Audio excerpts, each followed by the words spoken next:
Good day, PE enthusiasts. This is Lariosa, your resident study buddy, and you are watching BPED Journeys 1.21. For today's video, we will be talking about anatomical movements. Now, what is anatomical movements?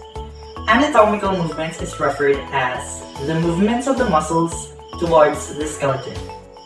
Knowing that our body parts are dependent to one another, it is essential to know which kind of movement can we use with each of the body parts. The first two movements are protraction and retraction. Protraction and retraction are anterior or posterior movements of the scapula or mandible. Protraction of the scapula occurs when the shoulder is moved forward, as when pushing against something or throwing a ball. Retraction is the opposite motion, with the scapula being pulled posteriorly and medially toward the vertebral column. With the mandible, protraction occurs when the lower jaw is pushed forward to stick out the chin, while retraction pulls the lower jaw backwards. Protraction, retraction, protraction, retraction. The next two movements are the elevation and depression. Elevation and depression are the upward and downward movements of the scapula or the mandible. Elevation of the scapula is done when the shoulder is moved upwards, and depression is the opposite motion when the shoulder is moved downwards. For the mandible, elevation is when your mouth is closed, and depression is when your mouth is open. Elevation, depression. Elevation, depression. Next movements are the abduction and adduction. Abduction and adduction are two terms that are used to describe movements towards or away from the midline of the body. Assuming this is the midline of the body, when the limbs are moved away, then you are doing abduction. And when it is brought back, then it is adduction. So away from the midline is abduction, and towards the midline is adduction. Abduction, adduction. Abduction, adduction. The next movements are the so-called extension and deflection. Extension and deflection are movements that occur in the sagittal plane. They refer to increasing and decreasing the angle between two body parts. Extension and deflection are done when you increase the angle between two articulating body parts, then it is called extension. And when you do the opposite, which is to decrease the angle of two articulating body parts, then it is flexion. You can perform a flexion with your arm or your leg. Extension, flexion, extension, flexion. Next movements are what we so-call pronation and supination. Pronation and supination are movements of the forearm.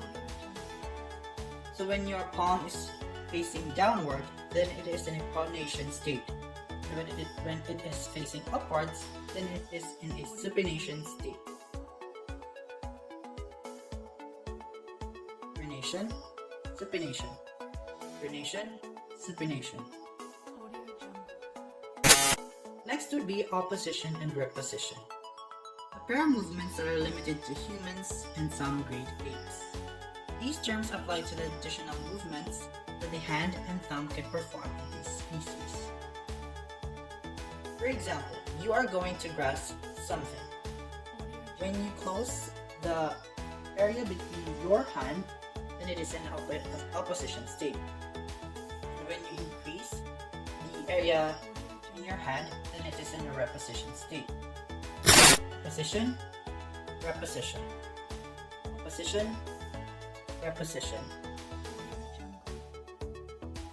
Angular movements include flexion and extension, and at the same time circumduction. Circumduction can be defined as a conical movement of a limb extending from the point at which the movement is controlled.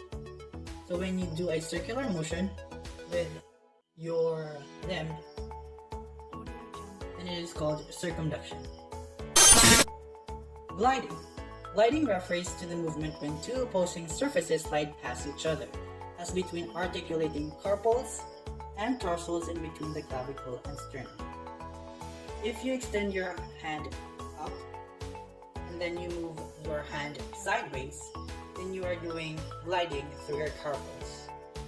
When you do gliding with your tarsals, you move your body parts but leave your foot on the ground as to where they are.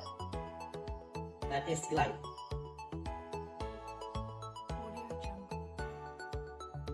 Next would be rotation. Rotation is described as the movement of the limbs around their long axis. When you try to move your limb outwards, then it is called a lateral rotation, and when you move your limb inwards, then it is called a medial rotation. You can also rotate your hips, and it can also be called as rotation. Rotation. The last two movements would be dorsiflexion and plantar flexion. Dorsiflexion and plantar flexion are terms used to describe movements at the ankle. They refer to the two surfaces of the foot, the dorsum, superior surface, and the plantar surface, the sole. When your sole is moved upwards, then your foot is in a dorsiflexion state. Plantar flexion is the opposite motion. When you raise your heel, then your foot is in a plantar flexion state. Dorsiflexion, plantar flexion. Dorsiflexion, plantar flexion.